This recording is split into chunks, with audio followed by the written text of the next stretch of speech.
Hey there. First of all, it was really cool this semester learning about these different writers, the Native American writers, Indigenous writers from Canada, North America, and from the different islands, but as well as a lot of writers from the 1800s and before and forward, who were able to describe the land, who were able to describe their experiences and life experiences through poems, through just visual descriptions and stuff. And for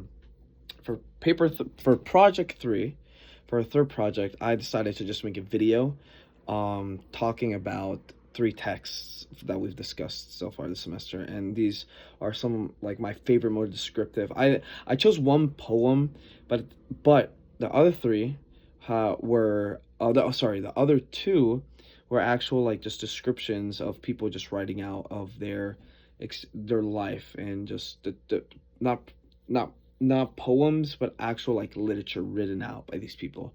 And the first one that we have here is by Santiago Argüellos, the Aching Soul, which is, I'm pretty sure, is the poem. And Santiago Arguello writes about the aching soul, and this title captures everything. Listen to how he describes the indigenous people, which essentially he says, peoples with hard blackthorn hair, with eyes like flames and a fractional heart. The word choice fraternal suggests brotherhood, but the entire poem aches with the violence of forced conversion. The Spanish colonizers speak of souls that need saving, but whose soul is really aching here? When the Spanish colonizers came to the U.S., came to the Americas, they believed that they were saving these people from eternal damnation, when in truth they were actually destroying a way of life. Yes, they came with good intentions, but looking back, it's really sad to see the destruction of so many cultures, and so many that we still don't know of this year. And going on, it says, I wrote, Arguello gives us a colonizer's language turned against itself. When he writes about, oh, peoples of my Latin America, he's claiming ownership over people who already own their names, their own gods. The aching soul might be the conquered, but it might also be the guilt of the conqueror. This text is unique because it lives in that painful space between salvation and destruction, which is true. So many writers, so many conquistadors, when they would write, they would say, our land, my land, when in truth, they were the ones who were invading. They were the invasion force. They were destroying and taking over cultures that have existed for over 1,000, if not more, years. And so much history has been lost. So much culture has been destroyed because of the colonizers. Yes, like today, it's so unique, and it's really cool seeing the different countries in Latin and Central America. Like for myself, my folks being from Costa Rica, seeing how cool and how different they are because of different colonizers and people, like different people from different groups coming together, merging these mestizo cultures, these cultures that have mixed so many different parts of the world coming together.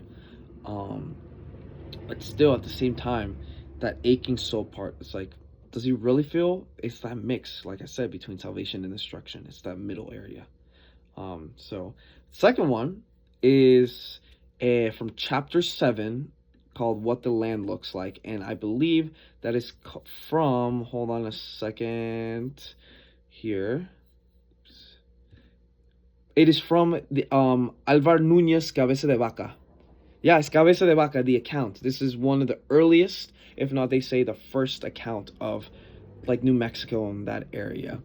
And what he says is, this chronicle describes the Appalachie, the Appalachie, like a nature documentary, but with violence lurking underneath.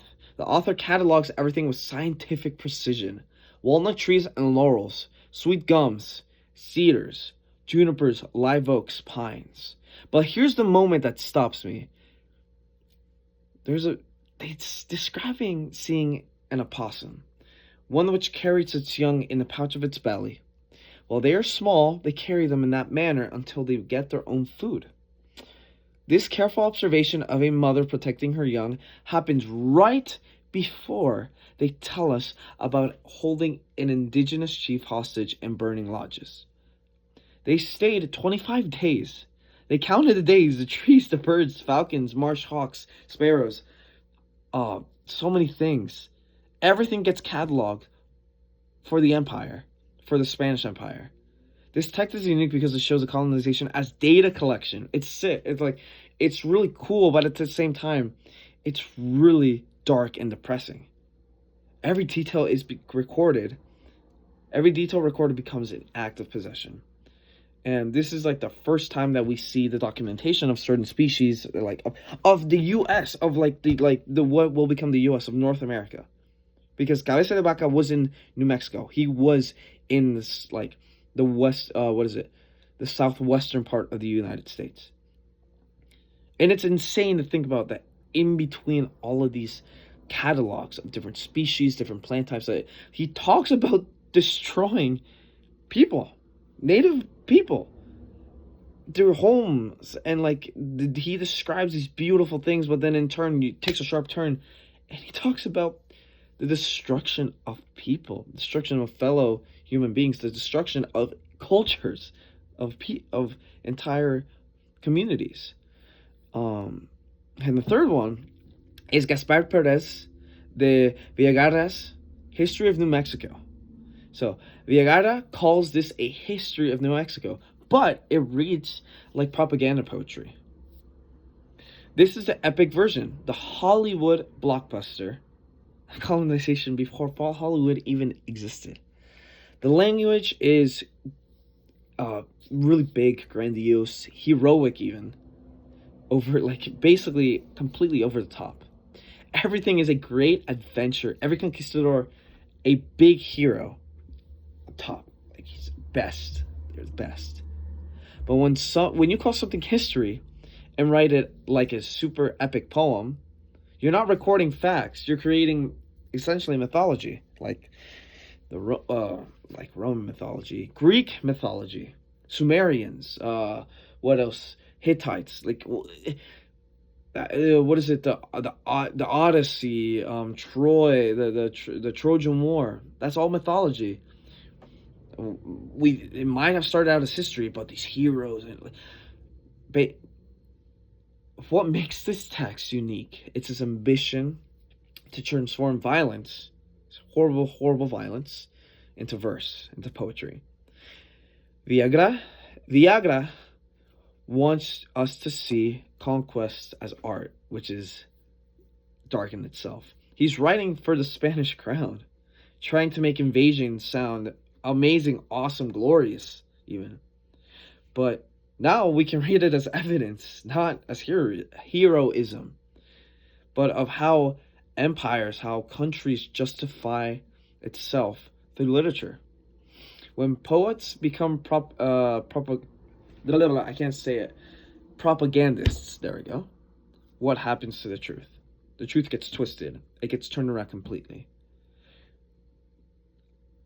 The way, not just through the violence, but in the way that they describe Native Americans. These are people that had cultures. I mean, the Aztecs, the Mayans, they had centers, they had universities, they had centers of learning, but they were treated as inferiors. They were treated as, what is it called? Oh my gosh, I can't think of the word. Inferior. They were treated as, lesser than. They weren't treated like other people. They were treated like they didn't know anything. They were simple folk. When they had equally, if not, they were smart in different ways. Knowledge isn't about certain things. It's you have different knowledge. But it's insane to think about. But here's the closing. 3 texts, 3 different ways of telling the same violent story. Argüello's spiritual aching, the chronicler's obsessive catalog, the way he just catalogs everything. Villagra's epic propaganda, the way he describes the New World, people, the country, the nations to the crown. Each one is unique in how it packages colonization as salvation, as science, and as glory. But they all remind us the victors write histories, but the texts themselves often justify, or not justify, testify against their authors. Thank you so much for listening. I know it's a little bit long, but this was the video, and I really hope you enjoyed. It's insane to think about how those three words, salvation, science, and glory, it's how we've seen colonization, not just here, but throughout history. I hope you have a good rest of your day. Thank you for listening.